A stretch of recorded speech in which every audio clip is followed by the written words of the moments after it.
Hiç kendinizi çaresiz olarak düşündüğünüz bir zaman oldu mu?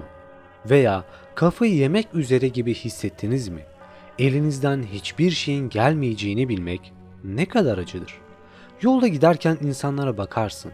Herkesin bir telaş içinde koşuştururken etrafta hasta olan hayvana kimsenin yardım etmediğini, kenarda dilenen insana kimsenin bozukluk atmadığını görürsün.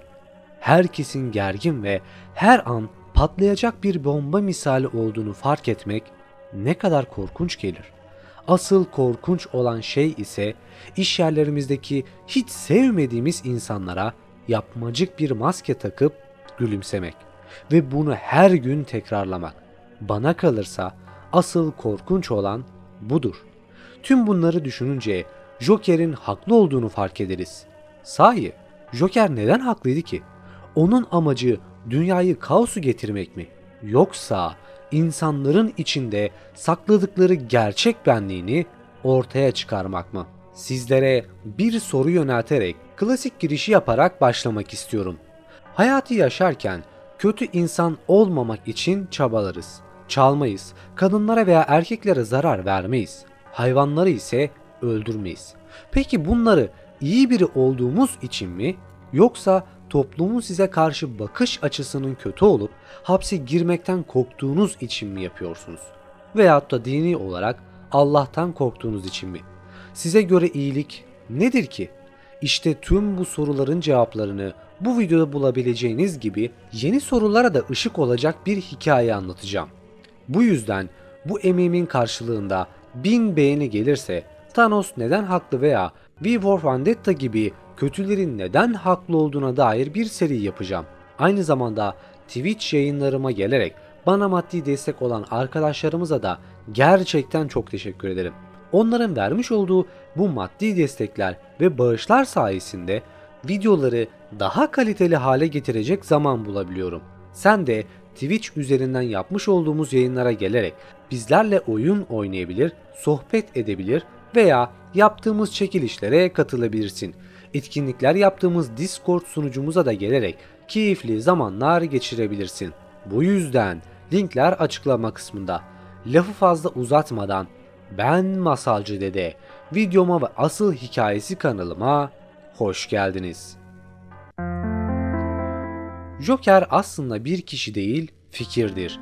Bunu filmlerde her ne kadar bir karakter olarak görsek de Joker bir kişi değildir. Fikirlerin karaktere dönüşmüş halidir. Olaya bu şekilde bakarsak aslında ne kadar mantıklı olduğunu anlamamıza olanak tanır. Bu videoda iki film üzerinden incelemeyi sağlayıp hikayeyi de buna göre çıkartacağız. Birincisi olmazsa olmazlardan Batman Kara Şövalye, diğeri ise Joker'in Sola filmi. Eğer bu filmleri izlemediysen kafan karışabilir. Ancak emin ol anlattıktan sonra tekrar izleyesin gelecektir. Şimdi arkana yaslan ve beni iyi dinle. Olayları psikolojik açıdan inceleyerek sizlere aktaralım. Joker psikopat olmasına rağmen aslında Kara Şövalye'deki kahramandır. Joker'dan önce Gotham bir karmaşaydı. Delilik nedeniyle şehrin tüm bölümleri kapatıldı. Organize suç kol gezdi ve en önemli şehir yetkililerinin bile çoğu yozlaştı. Olayları Gotham değil, dünya olarak düşünün. İnsanlığın şu an içinde bulunduğu durumu düşünün. Yaptıklarını bir düşünün. Peki Joker bir fikri temsil ediyorsa neyi bize anlatmak istiyor olabilir ki? Joker ortaya çıktıktan çok kısa bir sürenin sonunda neredeyse tüm organize suçlar ortadan kaldırıldı. Birçok yolsuzluk görevlisi hapse atılır veya öldürülür. Peki Solo filmde bize neyi anlatıyor? İnsanların sırf kamera karşısında olduklarından insanlarla istediği gibi şuursuzca alay edebilmesini, sırf takım elbise giydiği veya zengin olduğu için ahlaki davranışlardan yoksun hareketler sergileyebiliyor, kadınları taciz etmek, yolsuzluk yapmak, halkı aptal yerine koymak ve en kötüsü de güçsüzler ile alay etmeyi bizlere gösteriyor. Joker'in insanlığın içindeki çığlığı bizlere anlatırken aslında bir teoriyi de aktarıyor. İnsanlığın hayatta kalma içgüdüsü olan egoyu. Charles Darwin'in evrimin en güçlü olanın hayatta kalmasına bağlı olduğunu söylemiştir. Bu felsefe içinde bizlere kısaca yalnızca en güçlü türlerin hayatta kalabileceğini aktarırken bizim hayatta kalmamız için gerekli olan dürtülere de sahip olduğumuzu söylemekte. Bazıları bu teoriye katılabilir veya katılmayabilir. Ancak sayılar yalan söylemez ve tarih en büyük öğretmen olarak bizlere hizmet eder. Etrafınıza bir bakın. Ağaçlara bakın, kuşlara bakın, insanlara bakın. Tüm bunlar adaptasyon nedeniyle zamanın testinden sağ çıkmış örneklerdir. Kuşlar gökyüzünde uçabiliyor, balıklar suyun altında yüzebiliyor ve insanlar, içlerinde en uyumlu olanı ise bizleriz. Neye sahibiz peki biliyor musunuz? Koca bir egoya. Yalnız hemen öyle celallenmeyin, egoya sahip olunması gereken olumsuz bir özellik olarak düşünebilirsiniz ama aslında o hayatta kalmanızı garanti altına almak için var olan beynimizin gerekli bir işlevidir. Görüyorsunuz, egoizm hepimizin içinde. Her zaman oradaydı. O olmaz ise hayatta kalmamız söz konusu bile değil. Ancak bunun bir sınırı var. Çünkü sizlere vereceğim örnekler ile ne demek istediğimi çok daha iyi anlayacaksınız. Egoizm, erkeklerin kendilerinden daha kaslı bir erkek gördüklerinde göğüslerini öne çıkarmalarına neden olan şeydir. Bir kadının sokakta yanından geçen güzel bir kadını hor görmesine neden olan şey egodur. İlk başta bunun kıskançlık olduğunu düşünürsünüz ve bazılarınız için öyledir ama kıskançlık bile doğal hayatta kalma arzusundan kaynaklanır. Kendinizi tehdit altında hissedebileceğinizden ötürü göğsünüzü dışarı çıkarırsınız. Yanında duran o iri, kaslı adam senin hayatta kalma modunu başlatır. Aklının bir köşesinde sana zarar verebilir mi? Hatta hayatımı daha da kötüleştiriyorsa onu nasıl durdurabilirim diye düşünürsün. Bu dürtü kadınlarda da vardır. Sokakta yürüyen o baş döndürücü, nefret edilebilecek türden bir kadın olmayabilirsin ama gerçekten benden daha mı güzel sorusunu sorarsın. Yine bu senin hayatta kalma içgüdünden kaynaklanır. Peki tüm bu söylediklerim Joker ve toplum ile ne ilgisi var? Filmdeki kötü adamların çoğu para ya da şöhret istiyor. Ama Joker o bambaşka bir şey anlatmak istiyor. Bu adam daha çok psikotik bir filozof gibi. Alfred'in de dediği gibi bazı insanlar sadece dünyanın yanmasını izlemek istiyor. Ve bu doğru olsa da Joker bunun olmasını yalnızca teorisini kanıtlamak veya çürütmek için istiyor. Joker'in toplum hakkındaki olağanüstü mantıklı bakış açısını bu filmler bizlere anlatırken aslında onunki iyi adam ya da kahraman düşüncelerinden daha mantıklı bir halde. Joker, Batman'e insanların ancak dünyanın izin verdiği kadar iyi olduklarını söyler. Toplumun ahlakını kötü bir şaka olarak adlandırıyor ve ilk sorun belirtisinde onları bırakacaklarını öne sürüyor. Peki bu bırakacakları ne diye soracak olursanız kısaca ahlakın ta kendisi. Hayatımız boyunca birçok olay yaşadık. Depremler, savaşlar, seller gördük. Eğer bölgede bulunan kolluk kuvvetleri kontrolü kaybederse buna ek olarak kaos ve yağmacılık hakim olur. Aslında mesele polis veya asker değildir. İyiliğin ve ahlakın yetersiz gelmesidir. Şimdi daha önce söylediklerimi bir düşünün. Hepimizin nasıl hayatta kalmaya programlandığımızı düşünün. Elbette zaman içerisinde toplumumuz kaos içinde düzen bulabileceğini biliyoruz. Asıl soru ne kadar süreyle? İşte bütün her şeyin çözüldüğü kısma geliyoruz. Birazdan söyleyeceklerim herkes için geçerlidir. İş son lokmaya kadar gelse, artık markete gidip biraz yemek almak için paranız olmasaydı, başka birininkini çalar mıydınız? İşte Joker'in hepimizin hayatta kalmak için birilerini öldüreceğimize inanmasıyla bütün her şey başlıyor. Joker aslında bizlere dünyanın bu hale gelmesinin nedenini ahlaki değerlerden uzaklaştığımızı kanıtlamak için bir deney gibi yapıyor. Joker'in amacı deneyini kanıtlamaktı. Tüm dünyada kaos ve isyanlar çıksa baskın yapar, yağma yapar mıydınız sorusunu sorduğumuzda birçoğunuz büyük ihtimalle hayır diyecektir. Ancak ahlakımızı ne kadar süreyle bozulmadan tutabiliriz ki? Bu koşullar altında kendimizi muhafaza etmemiz neredeyse mantıksız görünmekte. Bu da beni bir sonraki soruma getiriyor. İyi veya kötü arasında bir oyunun sonu var mı ki? Bunu bir düşünün. Kötülük olmadan iyilik nerede olur? Biri olmadan diğeri olmaz. Bu nedenle birinin diğerini ayıklayıp yok etmeye çalışması büyük bir beyhudelik dersidir.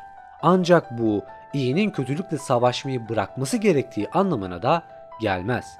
Aslında istesek de bunu yapmak imkansızdır. Biyolojik hayatta kalma içgüdülerimizden bahsederken yukarıdaki cümlelerimi hatırlıyor musunuz? Bunlar her zaman devreye girecek. Yani Joker Batman'i öldürürse veya Batman ne zaman ölse kötüler asla kontrolü tamamen ele geçiremeyecek. Her zaman ayağa kalkıp savaşan birileri olacak ve o geldiğinde diğerleri de onu takip edecek. Bu iki karakteri bu kadar ilginç kılan da bu. Oyunun sonu yok, çözüm yok, dünyanın kendini dengeleme yolu bu. Filmin bu sahnesinde Joker beni tamamlıyorsun gibi ifadeler kullanmış ve yaptığı şeyi yapmaya karar verdiğinde Batman'in her şeyi sonsuza dek değiştirdiğini söylemişti. Kendisini bir sembole dönüştürmüştü. İnsanların güç içinde bakabileceği bir şeye dönüştürdü. Ama karşılığında dünya Joker'i yaratarak kendini dengeledi. Kişi başkaları olmadan var olamaz. Aynı madalyonun iki yüzü gibidir. Evet, Batman ve Joker birbirlerine çok benzerler. Çünkü Albert Einstein'ın bir sözünde deliliğin tanımı bir şeyi tekrar tekrar yapıp farklı bir sonuç beklemektir demesinden yola çıkarak yorumlamamız mümkündür. Bu iki adam da bunu her zaman yapıyor. Joker tüm toplumun yozlaşabileceği bir noktaya sahip olduğunu teorisini kanıtlamaya çalışırken ve Batman bir adamın bir fark yaratabileceğini ve belki bir gün her şeyin iyi olabileceğini düşünerek Gotham'ı tüm kötülüklerden kurtarmaya çalışıyor. Ama belki de bu dünyaya delilik gereklidir. Einstein'ın yorumu anlamında deliliğimiz olmasaydı iyi ve kötü olmazdı. Evet, yani bu adamların ikisi de psikotik. Biri palyaço kılığına girip eğlenmek için insanları öldürüyor. Diğeri ise askeri yarası gibi giyinip geceleri insanları pataklıyor. Her iki adam da oyunun muhtemelen hiç bitmeyeceğini biliyor ama denemeye devam etmeleri aslında garip bir şekilde insanlara ilham veriyor. Joker ne kadar iyi olursan ol, insanların bir gün kötü olacağına inanır. Bu nedenle de toplum hakkındaki teorisini destekleyecek şeyler yapar. Ancak Batman bunun aksini gösterebilmek için çaba sarf eder. Joker'in son sahnelerde sen gerçekten dürüstsün diyor. Ancak Joker'in asıl amacı Batman'i kenara iterek onu yozlaştırmaya çalışmak. Joker için her şey bir oyundur ve bu oyunun bir sonu vardır. Batman'in onu öldürmesini istiyor. Batman bozulmaz olarak gördüğü tek kişidir. Bu yüzden onu öldürecek kadar kızdırırsa kazanacaktır. Joker teorisini kanıtlarsa o zaman bir sembol haline gelecektir. Ancak Batman onu öldürmüyor çünkü aslında Batman'in de Joker'e ihtiyacı var. Biri iyilik, diğeri ise kendini dengeleyen kötülüktür. Peki Joker haklı mı sorusunu tekrar soralım. Sadece dünyanın izin verdiği kadar mı iyiyiz? Tıpkı iyi ve kötü arasındaki savaş gibi cevap da dengelidir. Aslında ikisi de haklıydı. Polis bir şekilde Joker'in denkleminden çıkarıldığında ve dünya buna izin verdiğinde çılgına dönen insanlar birkaç dakika önce hizmet ettikleri zengin insanları döverler. Joker'in Sola filminde artık Joker karakterinin bir idol haline gelmesi ve fikirleri özellikle halk tarafından benimsenmesi ezilenlerin isyanını bizlere gösterir. İlk dakikalar dediğim gibi Joker bir fikirdir. O ezilmiş ve terk edilmiş insanların haykırışlarını canavarca dile getirmeyi isteyen bir insandır. Bu yüzden haklı olduğu kadar yöntemleri onu haksız çıkarır. Dikkatinizi bir konuda çekmek istiyorum. Joker hiçbir zaman sistemin yıkılması gerektiğini söylememiştir. Yozlaşmış olan insanların temizlenmesini dile getirmiştir. Bu yüzden de ufak bir anarşinin şart olduğunu, Batman ise kurallar ve düzen olmaz ise yok olacağımızı, sistemin bizi canlı tuttuğunu dile getirir. Sözlerimi ise şu cümlelerle bitirmek istiyorum. Her zaman dipteki insanlar anarşi, üsttekiler ise hiyerarşi isterler. Bu kavga ise asla bitmeyecek ve tıpkı Joker ve Batman gibi ömür boyu devam edecektir. Buraya kadar izlediysen videoyu beğenmişsin demektir. Kanalıma abone olabilir, videoyu beğenebilir ve yorumlarda fikirlerinizi belirtebilirsiniz. Bir sonraki videoda görüşmek dileğiyle. Kendinize iyi bakın, hoşça kalın.